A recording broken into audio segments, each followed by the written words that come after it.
तु संवसिद्धे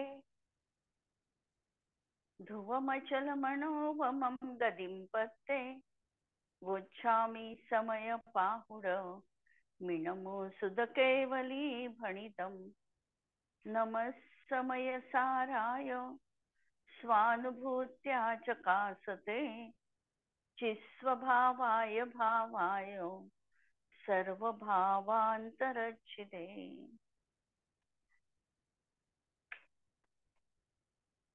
अंतिम शासन नायक 1008 भगवान महावीर स्वामी की जय। द्वादशांग श्रुत देवी की जय। स्वाध्याय कक्ष संपेपर्यंत आपल्या सर्वांना चतुर्विध आहाराचा त्याग असणार आहे। समयसार ग्रंथ आपण बघतो आहे आणि बंधाधिकाराची आमची चर्चा सुरू आहे। बंधाधिकारामध्ये प्रामुख्याने आचार्यांना अध्यवसाय भावाबद्दल बोलायचंय। अध्यवसाय भाव म्हणजे खोटा भाव, विपरीत भाव, खोटी कल्पना, मिथ्या दृष्टीच्या जीवनात असलेला विपरीत परिणाम। आणि हा जो परिणाम आहे हा कर्तृत्व मूलक परिणाम आहे। दुसऱ्याचं कर्तृत्व घेण्याचा याचा अभिप्राय आहे आणि यामुळे हा जीव कर्मबंध करतो आहे। काल आपण बघितलं की हिंसेचा अध्यवसाय भाव, जेव्हा दुसऱ्या जीवाला मारण्याचा भाव, खोटा भाव जीवनात येतो तो म्हणजे हिंसा आहे। आणि प्रत्यक्षामध्ये त्या जीवाची विराधना हो अथवा न हो, जेव्हा भाव होणार आहे तेव्हा त्या अध्यवसान भावानी जीवाला बंध निश्चितपणे होणार आहे। बंधाचा हा संक्षेप आहे, म्हणजे संक्षेपामध्ये आम्हाला बंधन जाणायचं असेल, बंध जाणायचा असेल तर अध्यवसाय भाव म्हणजे बंध आहे। ही गोष्ट आचार्यांनी यामध्ये स्पष्ट केली। आणि या ठिकाणी व्यवहार नयाला गौण करून निश्चय नयाच्या प्रधानतेने आचार्यांनी हे कथन केलेलं आहे। आता जी गोष्ट हिंसेच्या बाबतीमध्ये सांगितली तीच गोष्ट बाकीच्या 4 पापांच्या बाबत देखील आचार्यांना सांगायची आहे।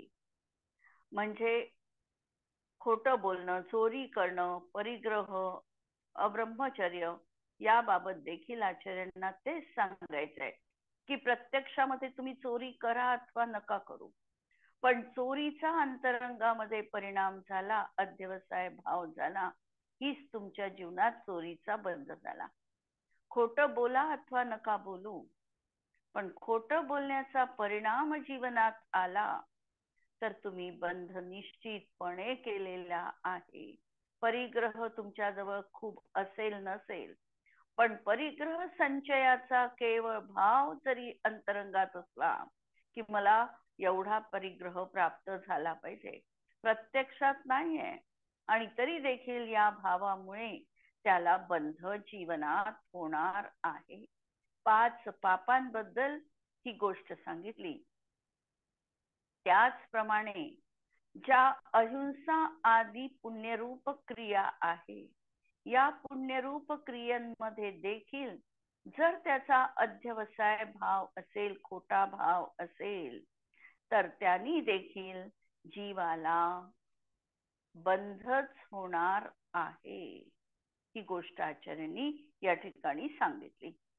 हिंसा आणि अहिंसेच्या अध्यवसानाप्रमाणे इतर कार्यामधील अध्यवसाय हा देखील पुण्य पापाच्या बंधाचं कारण आहे। गाथा 263 आणि 264।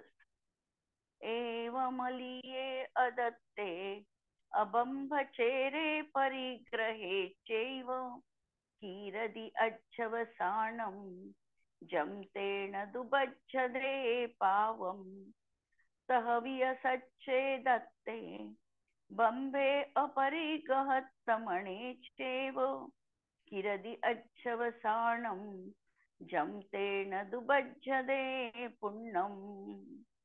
याप्रमाणे अलीय म्हणजे खोटं बोलणं, असत्य बोलणं, असत्य, चोरी, अदत्त ग्रहण, अदत्ता दानं ग्रहणं स्थेयम, तर अदत्त दानाचं ग्रहण करणं, कुशील, धनधान्यादी परिग्रह, यामध्ये जो काही अध्यवसाय केल्या जातो त्यामुळे पाप बांधल्या जाते.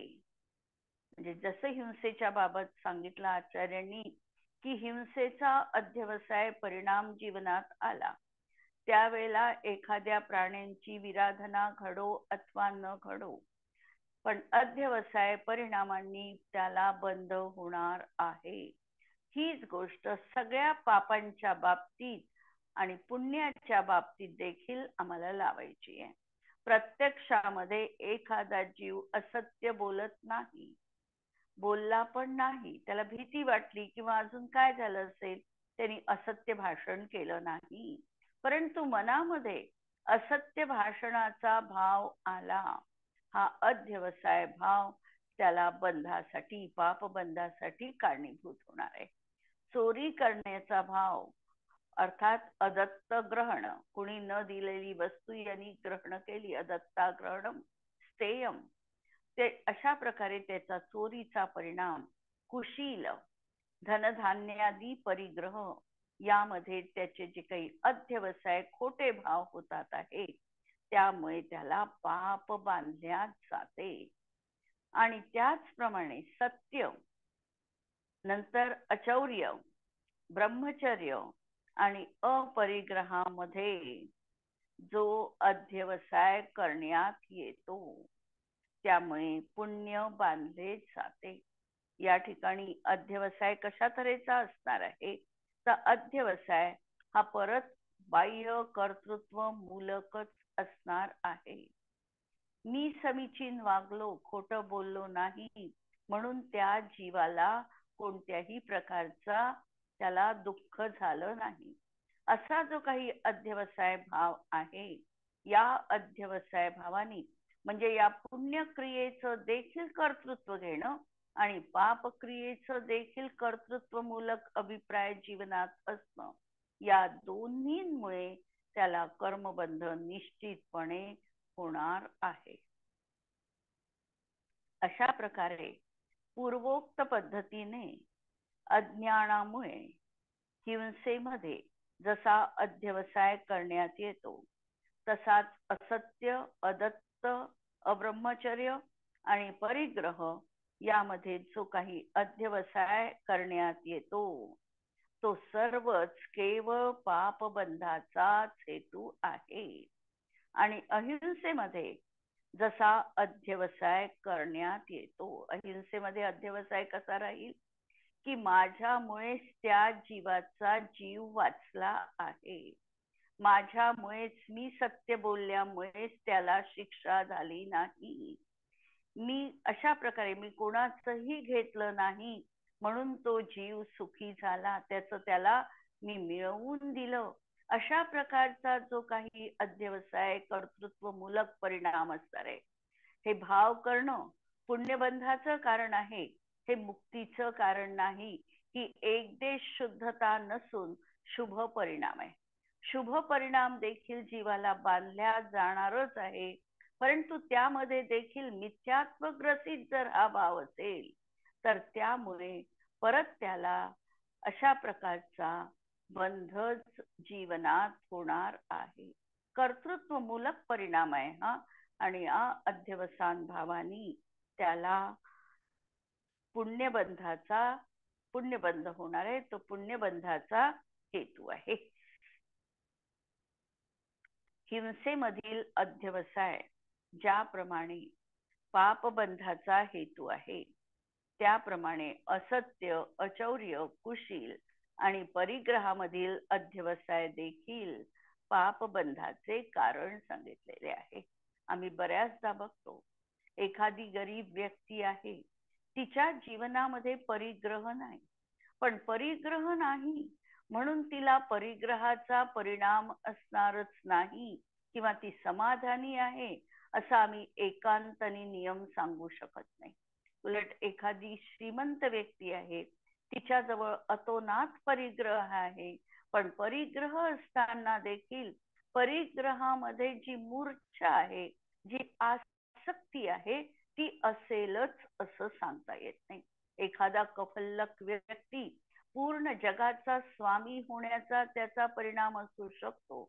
आणि एखादी भरत चक्रवर्ती सारखी व्यक्ती पूर्ण छटखंडाचं स्वामित्व असताना देखील अंतरंगामध्ये हा अपरिग्रहाचा अभिप्राय जीवनात नसणारा देखील असू शकतो. तर अशा तऱ्हेने ही परिग्रहासंबंधी तीच गोष्ट सगळ्याच गोष्टींसंबंधी आम्हाला बघायची आहे. म्हणून आमचे भाव कोणत्या प्रकारचे आहे, या भावांच्या माध्यमातूनच आम्हाला पाप किंवा पुण्य बंध होणार आहे. आम्ही जर अहिंसा मनामध्ये ठेवली, एखाद्या जीवाला मी वाचविलं आणि त्या जीवाला माझ्याच मुळे जीवनदान मिळालं, अभयदान मिळालं, असा जर आमचा अभिप्राय असेल, हा कर्तृत्व मूलक अहंकार झाला. आणि हा कर्तृत्व मूलक अहंकार असेल तर हा अहिंसेबद्दलचा अध्यवसाय भाव आहे. आणि हा देखील अध्यवसाय भाव पुण्यबंधाचं कारण पडेल, पण यांनी देखील आम्हाला मुक्तीची प्राप्ती संभवनीय नाही. यांनी देखील जीवनामध्ये आश्रव आणि बंधच होणार आहे. म्हणजे अशुभ भावांना तर सर्वच म्हणतात की हा अशुभ भाव आहे, हा संसार वाढविणारा भाव आहे. परंतु हा जो कर्तृत्व मूलक शुभ भाव आहे, हाही त्या ठिकाणी आम्हाला संसार वाढविणाराच परिणाम आहे. पण या शुभ भावासोबत समजा सम्यक दृष्टीचा अभिप्राय जीवनात आहे किंवा सम्यक दृष्टीच्या जीवनामध्ये अशा प्रकारच्या अहिंसा, सत्य, अचौर्य आदी तो व्रत पालन करत आहे, तर त्याचा जो व्रत पालन करण्याचा परिणाम आहे त्याच्यामध्ये कर्तृत्वमूलक अध्यवसाय भाव नाही. त्याला हे ज्ञात आहे की माझ्यामुळे कोणत्याही जीवाचं संरक्षण होणार नाही किंवा मी कोणत्याही जीवाला मारू शकत नाही. परंतु त्याचा स्वभावतः निसर्गतः परिणाम हा असेल की तो दुसऱ्या जीवांचा कधीही विराधना प्रमत्तपूर्वक करण्याचा प्रयत्न करणार नाही. त्याच्या मनात, अभिप्रायात दुसऱ्या जीवाला दुखविण्याचा, इजा करण्याचा भाव कदापिही असणार नाही. दोन मध्ये फरक हा पडला. मिथ्या दृष्टीच्या जीवनामध्ये त्याचा अहंकार विद्यमान आहे आणि सम्यक दृष्टीच्या जीवनात तोच परिणाम, तसाच परिणाम दिसत असताना सुद्धा अहंकार त्याच्या जीवनामध्ये नाही. तो पुण्यक्रिया त्याच्या हातून सहज रीतीने घडणार आहे, पण त्याचं कर्तृत्व घेण्याचं हा भाव त्याच्या अभिप्रायातून सुटलेला आहे, मान्यतेतून सुटलेला आहे, श्रद्धेतून सुटलेला आहे. आणि कृती मात्र अशा तऱ्हेने सदाचार प्रवृत्त रूपच असणार आहे. म्हणून दोन मध्ये हा आम्हाला फरक त्या ठिकाणी समजायचा आहे.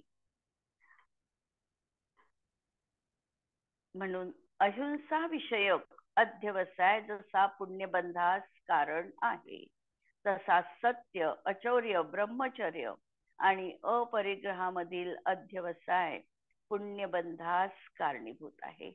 याप्रमाणे पाच पापांचा अभिप्राय पापबंधास कारण आहे आणि पाच एक देश वा सर्वथा व्रतांचा अभिप्राय हा पुण्यबंधास कारणीभूत आहे.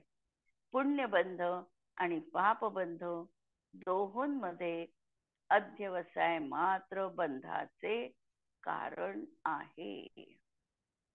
आता या गाथांचा प्रयोग करत असताना आमच्या जीवनामध्ये आमचं जे लक्ष पाहिजे हे त्या ठिकाणी आमच्या त्रिकाली न्यायक स्वभावावर आमचं पूर्णतः लक्ष आम्हाला केंद्रित करायचं आहे. आणि त्या अनुषंगाने ज्या क्रिया आमच्या जीवनात होतील त्या निश्चितपणे योग्य, आमच्या सत्सद विवेक बुद्धीला पटणाऱ्या, सदाचार संपन्न अशाच क्रिया ज्ञानीच्या जीवनात असणार आहे आणि त्यांनी त्याला पुण्यबंध होणार आहे. हा सातत्याने आम्हाला प्रयोग या गाथांच्या अनुषंगाने पाहायचा आहे. यानंतर असा जर कुणाच्या मनामध्ये प्रश्न आला असेल की ठीक आहे, अध्यवसाय भावाला तुम्ही बंधाचं कारण सांगितलेलं आहे, परंतु बाह्य वस्तूमुळे देखील बंध होतो, एखादी व्यक्ती परपदार्थांचं सेवन करत असेल, परपदार्थांविषयी तिच्या मनामध्ये अनुराग असेल, ती वस्तू मला पाहिजे अशी अभिलाषा तिच्या जीवनात असेल, तर ती बाह्य वस्तू देखील बंधाचं कारण आहे का? असं होऊ शकतं का? अशा प्रकारचा प्रश्न जर आमच्या मनात उद्भवत असेल, तर त्याच्या समाधानार्थ ही गाथा या ठिकाणी आचार्य सांगत आहे 265 नंबरची. याची उत्थानिका पहा, की ज्याप्रमाणे अध्यवसान बंधाचं कारण आहे. आतापर्यंत आचार्यांनी ही गोष्ट अनेक उदाहरणांच्या आणि गाथांच्या माध्यमातून आमच्यापर्यंत पोचविलेली आहे. आम्हाला ती आतापर्यंत हृदयस्थ झालेली आहे, आमच्या हृदयामध्ये ती ठसली आहे की अध्यवसान हे बंधाचं कारण आहे. मग आता प्रश्न असा की तसेच बाह्य वस्तू ही देखील दुसरे एक बंधाचे कारण आहे असे कथन करणे शक्य नाही, असे नाही. कारण अध्यवसान एक मात्र बंधाचं कारण आहे असे सांगतात. मग या ठिकाणी आचार्य सांगतात की बाह्य वस्तूमुळे बंध नाही. बंध कशाने आहे? तर केवळ अध्यवसान हा एकमेव हेतू बंधाचं कारण आहे. म्हणजे बाह्य वस्तू असताना नियमाने जीवाला बंध झालाच पाहिजे असा अन्वय आम्हाला दिसत नाही. आत्ताच जसं आम्ही उदाहरण घेतलं भरत चक्रवर्तीच्या जीवनातलं, तर त्यांच्या जीवनात बाह्य वस्तू अनेक प्रकारच्या होत्या, परंतु त्यांना त्यामुळे बंध झालाच असा एकांताने आम्ही म्हणू शकत नाही. म्हणून बाह्य वस्तू असताना बंध नियमपूर्वक होईलच असा आम्ही अन्वय लावू शकत नाही. आणि बाह्य वस्तू नाही आणि त्याच्या अभावाने बंध पण नाही असा व्यतिरेक पण आम्ही लावू शकत नाही. जसं एक गरीब आहे, कफल्लक आहे, त्याच्या जीवनात बाह्य वस्तूंचा अभाव आहे, बाह्य वस्तू नाही आणि म्हणून त्याला त्या वस्तूचं आकर्षणच नाही, त्याला ती वस्तू हवीशीच वाटत नाही असं देखील आम्ही म्हणू शकत नाही. म्हणून बाह्य वस्तूच्या अभावात नियमाने बंध नाहीच असा व्यतिरेक देखील लावता येत नाही. अध्यवसान भावाचं निमित्त कारण बाह्य वस्तू आहे. म्हणजे अध्यवसानाचं बाह्य निमित्त कारण बाह्य वस्तू आहे, पण ती वस्तू तरीही बंधाचं कारण नाही. बाह्य वस्तू निमित्ताचं निमित्त म्हटल्या जाणार आहे. ही भूमिका लक्षात घेऊन ही गाथा आम्हाला वाचायची आहे. आणि मग आमच्या मनामध्ये प्रश्न येतो की जर बाह्य वस्तू ही बंधाचं कारण नाही आहे, तर आचारांगामध्ये चरणानुयोगाचे आम्ही कोणतेही ग्रंथ उघडले तर आम्हाला काय दिसतं? आम्हाला दिसतं की या गोष्टींचा तुम्ही जीवनात त्याग करा, या गोष्टी अभक्ष आहे, या गोष्टींचं तुम्ही सेवन करू नका, ही वस्तू सप्रतिष्ठित प्रत्येक आहे, हिच्या सेवनाने तुम्हाला अनंत काही जीवाच्या हिंसेची विराधना घडणार आहे, ही वस्तू सोडा. जर वस्तूंनी बंध होत नाही तर वस्तू आचार्यांनी सोडण्यासाठी का सांगितलं? अनेक प्रश्न आणि त्या अनुषंगाने आम्हाला या गोष्टींचा उहापोह आता या बंधाधिकाराच्या चर्चेमध्ये मिळणार आहे. पहिल्यांदा 265 नंबरची गाथा आपण बघू. वत्थुम पडुच्च जंपुण अध्यवसानं तु होदि जीवानं नयवत्थु दोदु बंधो अध्यवसानेन बंधोस्ति. जीवाणं जीवाला, जंपुण अध्यवसानं जो काही अध्यवसान आहे. अध्यवसान शब्द आता आम्हाला परिचित झाला, कारण अनेक वेळेला आता तो अध्यवसान शब्द आमच्या कानावरून पडलेला आहे.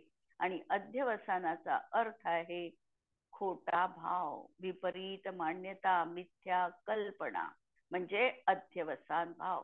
वस्तू तत्व जसं आहे तसं न स्वीकारता आमच्या कल्पनेमध्ये आम्ही वस्तुतत्व जसं मांडलेलं आहे तसं स्वीकारणं, याला म्हणायचं अध्यवसान भाव. म्हणून हा अध्यवसान आहे तो वस्तूच्या अवलंबनाने होतो.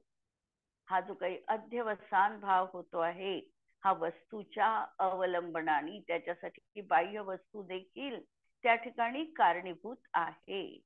त्यामुळे वस्तूमुळे बंध होत नाही. आणि तरीही आचार्य इथे ही मर्यादा सांगतात, इथे ही भेदविज्ञान करतात की बाह्य वस्तू त्याला निमित्त कारण पडलेली आहे. हा अध्यवसान बाह्य वस्तूच्या अवलंबनाने झालेला आहे, पण तरीही बाह्य वस्तूमुळे बंध नाही आणि अध्यवसानाने जीवाला बंध होतो. एवढी क्लिअर आणि अत्यंत स्पष्ट रीतीने ही बंधाची भूमिका आचार्यांनी प्रगट केलेली आहे. अध्यवसानच बंधाचं कारण आहे. म्हणजे बंधाचं एक आणि एकमेव कारण अध्यवसान आहे, बाह्य वस्तू नाही, दुसरं कोणतंही कारण नाही, हे आचार्यांना या ठिकाणी सांगायचं आहे. म्हणून अध्यवसानच म्हटलेलं आहे. म्हणून अध्यवसानच बंधाचं कारण आहे. बाह्य वस्तू बंधाचं कारण नाही. कारण बंधास कारणीभूत अध्यवसानाच्या हेतूपणामुळेच बाह्य वस्तूला चरितार्थपणा आहे. शब्द कठीण आहे. बंधास कारणभूत अध्यवसानाच्या हेतूपणानेच, म्हणजे बंधाला कारणभूत अध्यवसान त्याचा हेतू बाह्य वस्तूला त्या ठिकाणी चरितार्थपणा आहे. अर्थात बंधास कारणभूत अध्यवसानाला कारण होणं, म्हणजे त्या अध्यवसान भावाच्या निमित्ताचं निमित्त बनणं, हे बाह्य वस्तूचं एवढंच कार्यक्षेत्र आहे. जसं एक उदाहरण मी सांगितलेलं होतं ही गोष्ट समजण्यासाठी. पहा, एखाद्या व्यक्तीला राग आला तर आम्ही साधारणतः बाह्य वस्तूला, बाह्य व्यक्तीला त्या ठिकाणी जबाबदार धरतो की चालता चालता पायाला ठेच लागली, दगड रुतला आणि म्हणून मला राग आला. हे आम्ही साधारणतः वरवर पाहता हे कारण आम्ही त्या ठिकाणी मानतो. आणि हे बाह्य कारण आहे, म्हणजे निमित्त वेगळं आहे आणि त्या निमित्ताचं निमित्त ठेच लागणं हे झालेलं आहे. खरं वास्तविक अंतरंग कारण जर आम्ही बघितलं तर ते परत दोन गोष्टीमध्ये आम्हाला विभाजित करावं लागतं. एक अंतरंग कारण पाहावं लागतं आणि एक उपादान कारण बघावं लागतं. म्हणून राग मला का आला याची आम्हाला योग्य रीतीने कारण मीमांसा करायची असेल तर आम्हाला दुसऱ्याकडे न बघता, या व्यक्तीने मला अपशब्द म्हटले, या व्यक्तीने माझ्या चुगल्या केल्या, या व्यक्तीने मला असं पाहिलं आणि म्हणून मला राग आला, हे बाह्य कारण झालं. या कारणाला विशेष महत्व द्यायचं नाही किंवा हे अकिंचित कर आहे, कार्यामध्ये याचा काहीही रोल नाही. तर आम्हाला राग आलेला आहे याचं मूळ कारण क्रोध कषायाचा उदय हे अंतरंग निमित्त कारण आहे, हे एक कारण. आणि दुसरं कारण आमच्या स्वतःमध्ये राग विद्यमान आहे आणि म्हणून राग आला आहे. परत एक उदाहरण नेहमीसाठी लक्षात ठेवायचं. विहिरीमध्ये पाणी ओढण्यासाठी बादली टाकलेली आहे. बादलीमध्ये पाणी आलं याचं मूळ कारण विहिरीमध्ये पाणी आहे हे आहे. त्याप्रमाणे जीवाला राग आला याचं मूळ उपादान कारण काय आहे तर जीवात राग आहे आणि म्हणून जीवाला राग आलेला आहे, हे मूळ कारण आहे. त्याप्रमाणे या ठिकाणी देखील हे सांगत आहे की बंध जीवाला का झाला. बंध जीवाला झाला तो त्याच्या खोट्या कल्पनेनी झालेला आहे, अध्यवसान भावानी झालेला आहे. आणि या अध्यवसान भावाचं आणखी एक निमित्त कारण बाह्य वस्तू आहे. की ही वस्तू होती त्या ठिकाणी आणि या वस्तूमुळे जीवाला अशा प्रकारचा खोटा भाव झाला आणि म्हणून त्याला बंध झाला. म्हणजे बंधाचं जर मूळ कारण पाहिलं तर जीवाचा हा जो विपरीत परिणाम आहे हा बंधाचं मूळ कारण आहे. आणि त्याचं निमित्त कारण हे बाह्य वस्तू पडलेली आहे. आचार्य इथे विभाजन रेषा करत आहे. आचार्य सांगतात बाह्य वस्तूमुळे तुला बंध नाही, ते कारणाचं कारण आहे. म्हणून या हेतूपणाने बाह्य वस्तूला चरितार्थपणा असा त्या ठिकाणी मांडता येत नाही. म्हणजेच बंधास कारणभूत अध्यवसानाला कारण होणे एवढंच फक्त बाह्य वस्तूचं कार्यक्षेत्र आहे. ती नियमाने बंधाला हेतू नाही. जे वाक्य पहिल्यांदा मी सांगितलं की बाह्य वस्तू असताना बंध नियमपूर्वक होईलच असा नियम आम्हाला सांगता येत नाही. म्हणजे बंधाशी त्याचा अन्वय नाही, बाह्य वस्तूचा बंधाशी अन्वय नाही. म्हणजे बाह्य वस्तू असताना बंध नियमपूर्वक होईलच असं आम्ही निश्चितपणे म्हणू शकत नाही. म्हणून नियमाने तो बंधाचा हेतू नाही. तर मग बाह्य वस्तूच्या प्रतिषेध कशासाठी करण्यात येतो?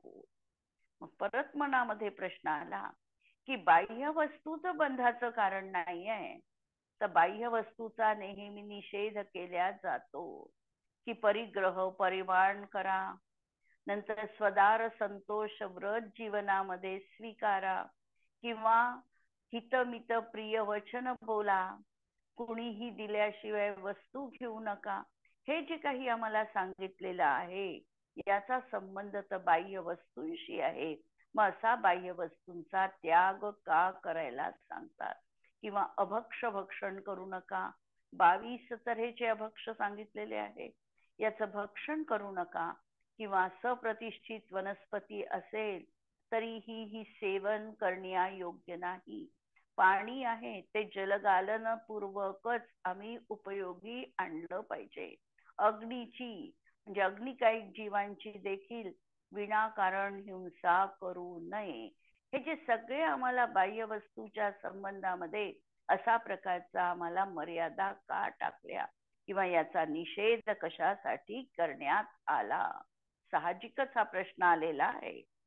यासाठी सांगतात की अध्यवसानाच्या प्रतिषेधासाठी बाह्य वस्तूचा त्याग सांगितलेला आहे. अध्यवसान होऊ नये यासाठी बाह्य वस्तूचा त्याग सांगितलेला आहे. कारण अध्यवसानाच्या भावाचं निमित्त बाह्य वस्तू आहे. आणि त्यामुळे जर बाह्य वस्तू जर आम्हाला मिळालीच नाही तर अध्यवसान होणार नाही असं समजून त्याचा त्याग करायला सांगितलेला आहे. आणि दुसरी गोष्ट, जे अध्यवसान भाव होतात हे पराच्या लक्षानेच होतात. दुसरीकडे लक्ष दिल्यानेच अध्यवसान भाव होतात. म्हणून निश्चयाने बाह्य वस्तू अध्यवसानाला आश्रयभूत आहे. बाह्य वस्तूचं अवलंबन न घेता अध्यवसान उत्पत्तीला प्राप्त होत नाही. जर बाह्य वस्तूचं अवलंबन नसेल तर त्या ठिकाणी अध्यवसान भाव उत्पन्न होत नाही. जर बाह्य वस्तूच्या आश्रयाशिवाय देखील अध्यवसान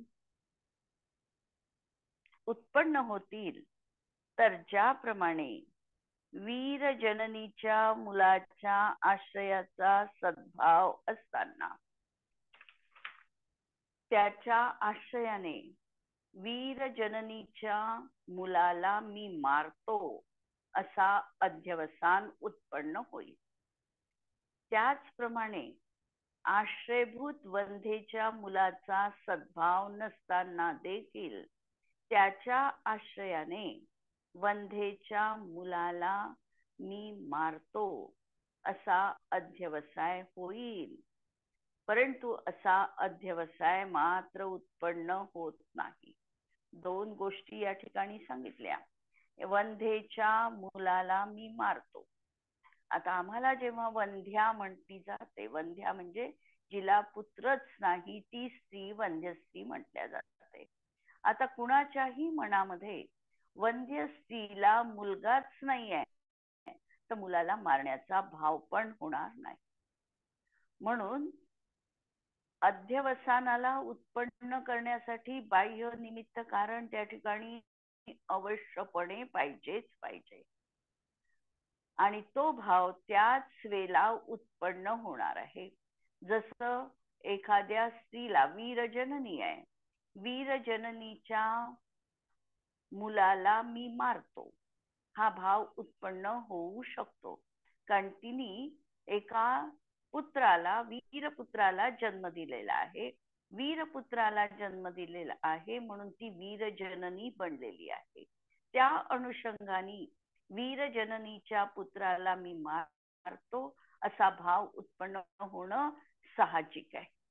पण जिथे आम्हाला माहिती आहे की वंध्या ही पुत्रवती नाहीच आहे, तर तिच्या अनुषंगाने मी वंध्येच्या मुलाला मारतो असा भाव कधीही जीवनामध्ये होणं नाही.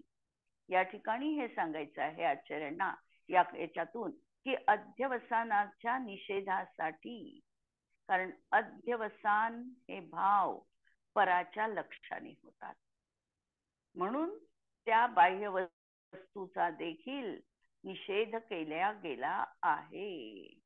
कारण तो त्या लक्षाने हा अध्यवसान भाव उत्पन्न होतो. परत पहा, जर बाह्य वस्तूच्या आश्रयाशिवाय आश्रय नाही आहे आणि अध्यवसान भाव उत्पन्न होतील, तर ज्याप्रमाणे वीरजननीच्या आश्रयाचा सद्भाव आहे, तिथे सद्भाव आहे, आणि त्याच्या आश्रयाने वीरजननीच्या मुलाला मी मारतो असा अध्यवसान उत्पन्न होतो. ही गोष्ट तर सत्य आहे. त्याचप्रमाणे आश्रयभूत वंध्येच्या मुलाचा सद्भावच नाही आहे, तरी देखील त्याच्या आश्रयाने वंध्येच्या मुलाला मी मारतो असा अध्यवसाय होईल. त्या सद्भावच नाही तर हा अध्यवसाय जीवनात होणार नाही. कसा काय होऊ शकेल? परंतु असा अध्यवसाय मात्र उत्पन्न होत नाही. म्हणून बाह्य वस्तूच्या आश्रयाशिवाय अध्यवसाय होत नाही, हा नियम आहे. म्हणूनच अध्यवसानाला आश्रयभूत अशा बाह्य वस्तूचा अत्यंत प्रतिषेध आहे. म्हणून अध्यवसानाचा आश्रयरूप कारण असलेल्या बाह्य वस्तूला देखील सोडण्यासाठी सांगितलेलं आहे. त्याचाही प्रतिषेध केला गेला. कारण की कारणाच्या प्रतिषेधाने कार्याचाही प्रतिषेध आपोआपच होतो. हा न्याय आहे. जर आम्ही कारणच नाही तिथे ठेवलं तर कार्य होणारच नाही. म्हणून कार्याचाही प्रतिषेध होतो. परंतु बंधाच्या कारणाने कारण असताना देखील बाह्य वस्तू बंधास कारण नाही, आणि तरीही आचार्य परत ही गोष्ट ठासून सांगत आहे की बंधाच्या कारणाचं कारण बाह्य वस्तू विद्यमान असताना देखील बंध कशाने झाला? तर बंध बाह्य वस्तूनी झाला नाही, बंध अध्यवसान भावानी झाला. बस आचार्यांना ही गोष्ट सिद्ध करायची आहे की बाह्य वस्तू बंधाचं कारण नाही, अध्यवसाय भाव तिथे बंधाचं कारण आहे. बाह्य वस्तूच्या आश्रयानेच अध्यवसान भाव निश्चित होणार आहे, पण त्यांनी अध्यवसान भाव झाले आणि अध्यवसान भावानी बंध झाला. उदाहरणार्थ, इर्या समिती रूपाने परिणत यतीश्वरांच्या पायाखाली काल प्रेरित वेगाने उडून येणारा आणि त्यामुळे पावलाने मारल्या गेलेला जीव त्या मुनींना बंधाला कारण होत नाही. मुनी इर्या समितीचं पालन करत गमन करत आहे, आणि वारा आला आणि वाऱ्याने वेगाने उडून त्यांच्या पाऊल टाकण्याच्या तिथेच एखादा जंतू त्यांच्या पायाखाली येऊन त्यांच्याकडून त्याची हिंसा घडली. असं असताना देखील मुनींना ईर्ष्या समिती पालन करत असल्यामुळे, मनामध्ये अप्रमत्त भाव असल्यामुळे, अध्यवसाय भाव नसल्यामुळे त्यांना बंध होत नाही.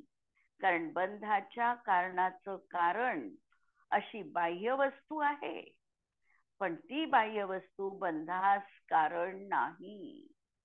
त्यामुळे निश्चयाने बंधास कारण नसल्यामुळे बाह्य वस्तूला बंधाचे कारण मांडण्यात अनैतिकांतिक व्यभिचार दोष येतो. कारण बाह्य वस्तूमध्ये बंधाचा कारणपणा हमखास निर्दोष रीतीने सिद्ध होत नाही. बंधाचं कारण बाह्य वस्तूच आहे असा एकांताने नियम लावता येत नाही, किंवा बाह्य वस्तू नाही तिथे बंध होणारच नाही असा व्यतिरेक देखील लावता येत नाही. म्हणून हा जो हेतू आहे, हा हेतू त्या ठिकाणी निर्दोष हेतू म्हटल्या जात नाही. तिच्यामध्ये अनैतिक त्या अनेकांतिक म्हणजे दुसऱ्या आणखी काही गोष्टींमध्ये तो हेतू तिथे विद्यमान आहे. ज्याच्याशी आम्ही सांगतो आहे तिथे तर आहेच आहे, पण तो हेतू दुसऱ्यामध्ये देखील दिसतो आहे. म्हणून असा दिसणारा हेतू त्या ठिकाणी आहे, कारण दोन मध्ये तो दिसतो आहे, आणि म्हणून तो समीचीन हेतू म्हटल्या जात नाही. अशा तऱ्हेने हा जीव कशाने, बाह्य वस्तूनी नाही तर स्वतःच्या अध्यवसान भावानी बंध करतो. याबद्दल आपण पुढच्या क्लासमध्ये अजून चर्चा करू, म्हणजे विषय स्पष्ट होईल. काही अंतरंग कारण आणि उपादान कारण याच्यात फरक आहे का?